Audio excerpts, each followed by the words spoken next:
Շնորհակալություն հարգելի գործընկերներ, քանի որ ես էլ եմ այդ 50 համալսարանների ցանկում ընդգրկված համալսարանի շրջանառաբարդ, ինչպես իդեպ Սարգիս Խանդանյանը, որը նստած է այստեղ, ես իմ անձնական փորձառությամբ հիմնավորեմ ես նախագծի անհրաժեշտությունը, այդ թվում պարոն Նազարյանի բարձրացրած հարցերի շրջանակում։ Ես սովորել եմ Լոնդոնում 2010-ից 11 թվականներին եւ ճանաչում էի նաև իմ տարեկից զորակոչի ենթակատարաների, որոնք նույնպես սովորում էին, ում ճանաչում էի բոլորը կրթաթոշակով էին այնտեղ, այսինքն ոչ մի հարուստի որդի չկար, ամենայն դեպս իմ ճանաչածների մեջ, ներառյալ ինձ, բոլորս կրթաթոշակով էինք, եւ արդյունքում իմ ճանաչածներից միակ ծառայածը եղա ես։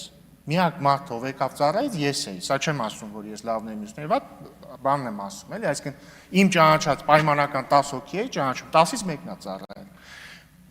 Մյուսները ինչ են արել։ Մի մասը, ինչպես պարոն Սարգսյանը ճիշտ նշեց,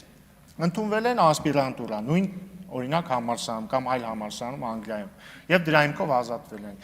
Մի մասը հետ են եկել, բայց որովհետեւ իրանք զորակոչային տարիքի չէին, օրինակ տարիքով բարձր մարդիկ կան։ Մի մասը ընդհանրապես հետ չեն եկել։ Հիմա մենք ունենք մեծ մասը հետ չեն եկել իդեպ։ Որովհետև տենց է, մարդ գնում է Անգլիայում է, սովորեց համալսարանը ավարտեց, մանավանդ եթե այնտեղ ասպիրանտուրա է ընդունվում կամ ինչ որ այլ կերպ բանակից ազատվում է, այնտեղ է արդեն իր կյանքը պատկերացնում եւ տենց գնում է առաջ։ Եվ արդյունքում մենք ինչ ենք ունենում։ Ունենում ենք մի իրավիճակ, երբ որ մեր երկիրը, որը մասնագետների կարիք ունի, չի ունենում այդ մասնագետներին։ Այսինքն ով որ գնում է 50 լավագույն համալսարան ավարտում է, իրանց մեծ մասը չի գալիս Հայաստան, ուղղակի կորցնում ենք իրանց։ Այս նախագիծը հնարավորություն է տալիս, որպեսզի ոչ միայն այդ մարդկանց չկորցնենք, այլ նաև իրանց ներուժը օգտագործենք։ Այդքան պարզ բան է եւ նաև լավ, ժամանակս ավարտվեց, այսքան շնորհակալություն։